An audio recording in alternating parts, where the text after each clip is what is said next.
The beauty of living.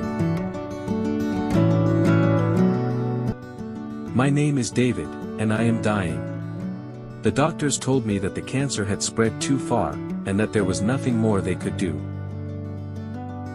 When I first heard those words, I felt like the world stopped. I did not cry right away. I just sat there, staring at the wall, trying to understand what it meant. But now, as I write these final thoughts, I do not feel fear. I feel peace. I feel grateful. Because even though my life is ending, I lived it fully, and that is more than many people can say. I was not a perfect man, but I tried my best. I loved deeply, laughed loudly, and gave more than I took. I married the love of my life, Clara, when I was 26. She had the brightest smile and a heart full of kindness. Together, we raised 2 children, built a home, and faced life's challenges hand in hand. Even now, when my body is weak, her touch brings me comfort. Her love has been the light of my life. I worked as a carpenter. I built tables, chairs, cribs, and cabinets. I loved the smell of wood, the feel of the grain under my hands. There is something special about creating something that lasts. I always said that when you build something with love, people can feel it.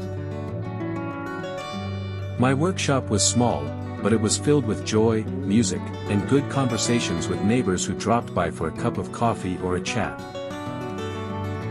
But my life was not only about work. It was about community.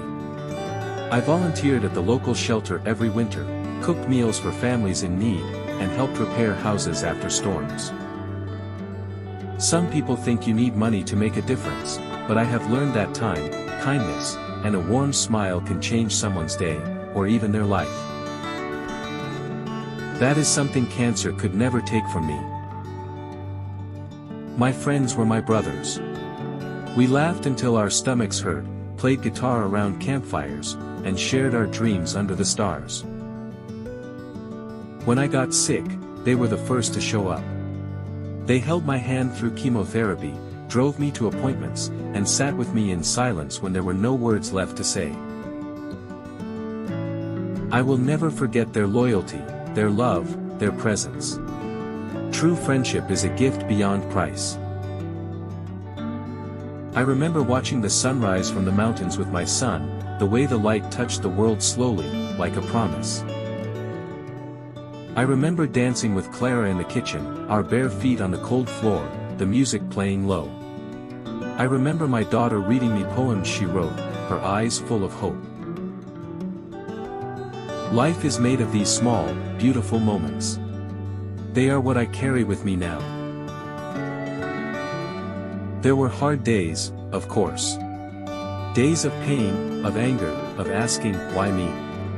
But those days did not define me. What defined me was how I got up again, how I chose to smile anyway, how I kept loving, even when my body was tired. Cancer took my strength, but it never touched my spirit. I refuse to let it steal the joy from my days. If you are reading this, I want to tell you something important. Life is beautiful. It is not perfect, and it is not always fair, but it is precious. Hug your parents. Tell your friends you love them. Watch the sunset without checking your phone. Help someone without expecting anything back. Dance in the rain. Say, thank you, often. Do not wait to live. I do not know what comes after this life, and maybe that is not important. What matters is what we do while we are here. I try to leave this world a little better than I found it. If someone remembers me as kind, then that is enough. I hope that when people think of me, they remember the laughter, the hugs, the quiet strength, and the way I loved with all my heart. Soon, I will close my eyes and rest. But do not be sad for me. Celebrate the life I had.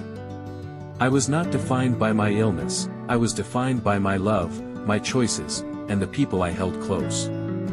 Life was a beautiful gift, and I lived it with everything I had.